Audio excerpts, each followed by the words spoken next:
Hi, welcome to the Brain Gym. In this episode, we are going to be talking about how to build an advanced Brain Gym studio. Now, if you've been working through the exercises in the Brain Gym, you will have noticed that they have been categorized as foundation skills, intermediate skills, and now we're going to be moving on to advanced skills.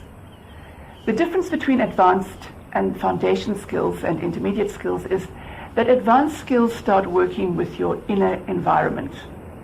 With the foundation skills, you will have noticed a lot of the exercises ask you to become aware of the world around you and to become aware of your reaction, your emotional reaction to the outside stimulus, and then with the intermediate skills, how to start controlling your reaction to these random stimulus that you get from the outside world. With the advanced skills, you start moving into your inner environment. You start exploring why you react in a certain way to certain stimulus. And this all has to do with how your brain constructs itself on a physical level. It has to do with your neural network, the inner architecture of your brain. And in order to access that, your requirements for your Brain Gym are just a little bit more advanced as well. What you're going to need to do is to find a dedicated spot somewhere quiet, out of the way, somewhere where you can go every time you want to practice your advanced skills, so that your brain becomes accustomed, so that it is primed to know that when I go to this place and sit in this spot, that your brain then knows that it will be going into itself to explore, repair, rejuvenate, renovate parts of the neural network that possibly are not as beneficial as they could be. So you need this quiet space.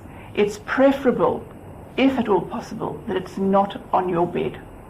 The practices in the advanced section are somewhat longer, and the odds of you falling asleep are quite high if you're on your bed. It comes back to the priming of the brain. The brain knows that when it's on the bed, in the bed, this is bedtime, it's time to sleep. So you rather want to have a space, if it's not possible to be outside of the bedroom, next to the bed. You can start off by just placing a chair somewhere next to the bed in your bedroom.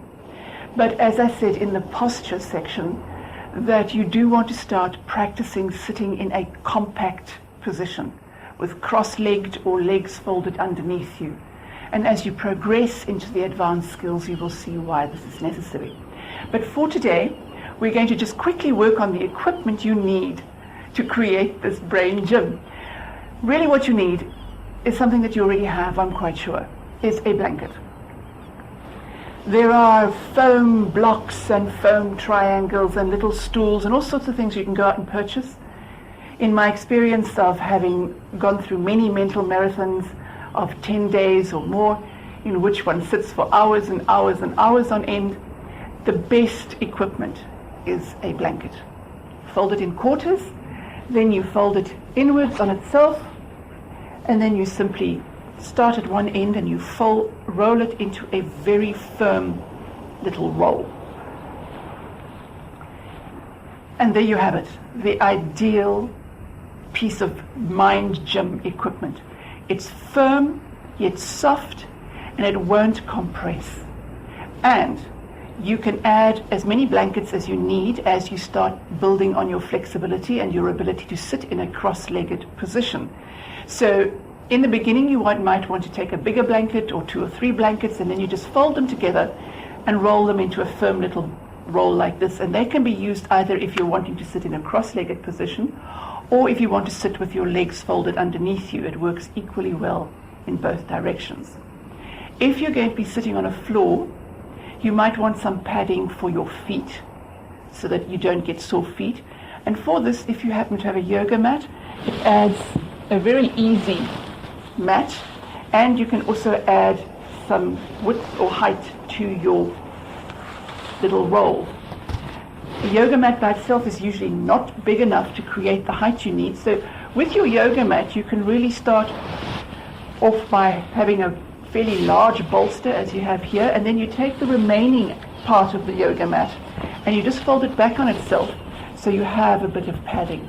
for your feet. So you've got a perfect little seating position for your advanced brain skill practice. So I look forward to you joining me for the next practice, which I don't quite remember what it is. It might be setting the stage, the end stage. But until then, happy meditating.